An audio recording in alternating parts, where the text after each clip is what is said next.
What's Morales from Black Film TV? Hello, folks. How's it going? Good. How are you? Wilson. How are you?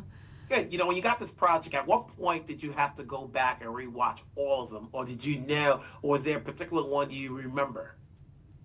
Well, I watched all of them growing up, but when I booked this project, I was like, okay, let's go. Marathon. Let's do it. Yeah. Same. Mm-hmm. And I hadn't seen any of them, so I had a lot of homework to do.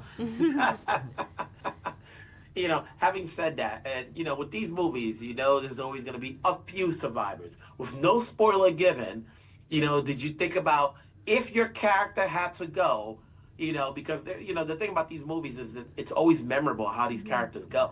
You know, if your character had to go, did you think about how you'd want to go? You know, just like, oh, we'll just play it by ear. Like in terms of life or in terms of our characters? Because none of us know. No spoiler given, but like, think about it. It's like, you know, it's like, there's so many people in this movie. It's like, okay, somebody's dying. You know, who's gonna live? You know, now if you were black, I'd say you go to the last page to see if you survived. Oh my gosh. You know, we don't know. You know, we don't know. Or the blonde girl. She always goes first, right? Usually. There's a trope there. See, I don't know that. It's the same. You know, if you're blonde, you're like, no. If you're black, we know that they always had a trope. Yeah. You know? The blonde girl might be second. Not first. No. The blonde pretty girl. But this is the one that has Tony Todd in the movie, and obviously he was in the first one. So did you guys talk to him as far as what his experience was, obviously, to come back nearly 25 years later? It was, of course. I mean, it just felt like it was his first day on a Final Destination movie, and he was excited as ever. Like, and I think that's just how he approached everything that he had ever done. He was just so excited and warm and kind and lovely, and probably one of the most incredible people that I'll ever get the chance to work with in my whole career. I mean, he's a true journeyman actor. I mean, he worked his whole career with that voice and that face and that, you know, and he was so gracious and lovely. We are all honored to have gotten to spend that time with him. Hey, are you a fan of horror? You know, we all watch movies, but let's be serious. So you go out there to watch these movies, you know, is there a certain genre? But now that you're in this genre, are you a fan of it? I'm a huge horror fan. I love horror movies. The majority of my favorite movies of all time are horror movies. Cairo, House of the Devil. There's so many fantastic films in this genre, and it's a genre I'm very passionate about, and it's a genre I feel very lucky I get to be a part of, especially in such a legendary, historic franchise as Final Destination. What about you, Rya? Since you have never watched any of these movies, I can't say you're a fan of the genre because I don't know how you escaped not watching one of them. I am not. Scares the shit out of me, horror movies. They are just not my thing. I've had to watch a couple over the years as I've gotten some to do some research. I spend most of the time like this.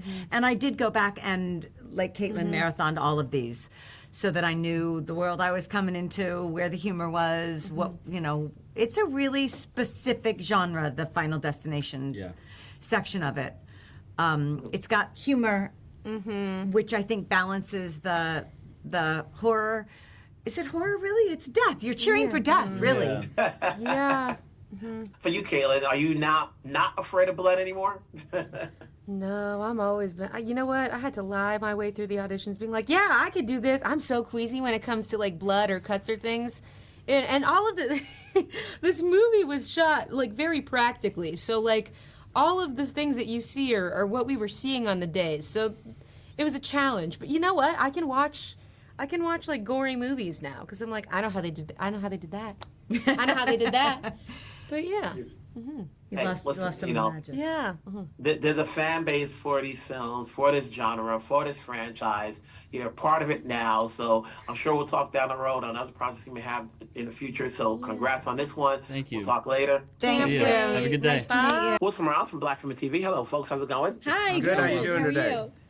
Can't believe it's been over a decade since the last one. It seems like they've been on for so long, you just forget what year they came out.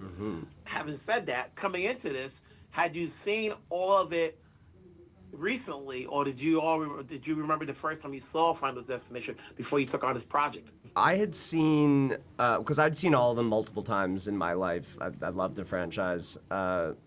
I think prior to getting cast in this, probably the last time I had seen the run of them was probably like 7 years prior. It had been since I watched Final Destination through. And then when I booked this, obviously I rewatched all of them right before we started shooting, which I think everyone did, except for Owen? Yeah, I had seen the first one.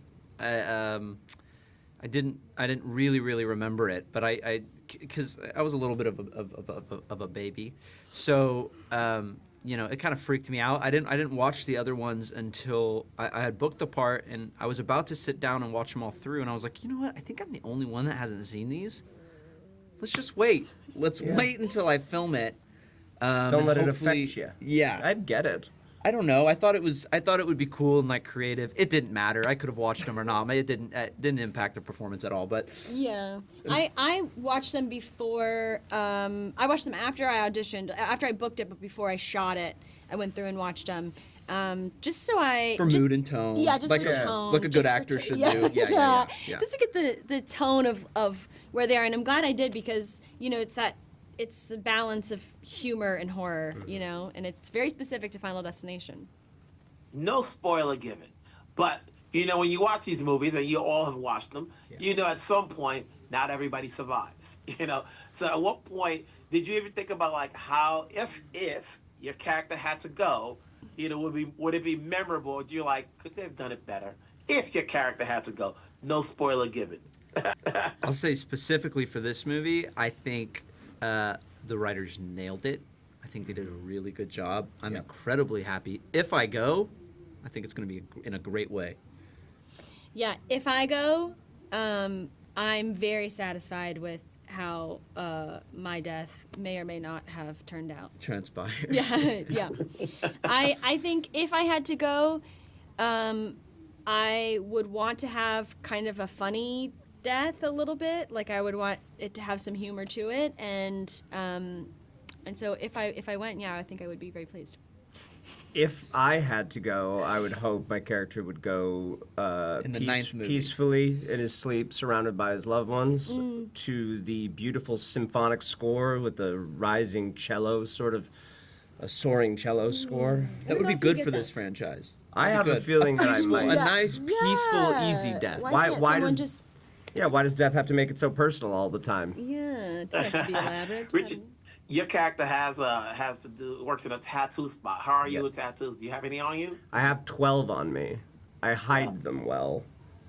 But I don't, like 2 of the ones that I have in the movie are actually my own, but you can't, they're kind of blended in with a bunch of others. You can't see the other 10.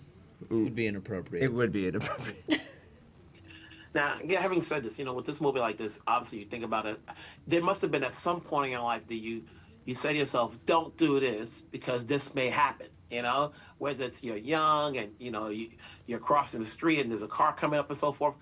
It's weird to think about it, but has there ever been a situation where you kind of knew ahead of time, like, don't do it because something terrible may happen? I don't, because I have one of my best friends, Alex, does that for the entire group. He always, we call him worst case Barima. Like, he's your Stefanie. Yeah, he's just like, don't, this could happen. We're like, that seems a little bit outlandish, Alex. And you're like, no, you guys do it if you want to do it, but I don't think that's a good idea.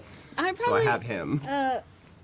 Will be embarrassed to admit how often I'm walking around just texting, not looking. You know what I mean? Just like, especially when I was shooting in Vancouver, I was like, I'm just walking around looking at my phone. But during shooting, I had many moments where I was like, you need to be aware of all of your surroundings. Yeah. So I think it changed me for the better. Yeah, I don't really, I don't know. I usually play it pretty safe. I think I'm the Alex of my friend group. Right? Yeah, there you go. The group. It's a great thing to be. Probably too much, you guys. Yeah, I just like my life and I want to keep it. And so, yeah, I've had some moments where I feel like have been Final Destination moments where I was saved, for just a second. But it wasn't my doing that saved me. Hey, you guys did a wonderful job. Obviously, it's Final Destination. There's always an audience that watches these things, so glad that you're part of the genre. Keep it going. I'm sure I'll talk to you guys separately whenever you guys have different projects coming up. Thank you so much. Thank you so much. Pleasure.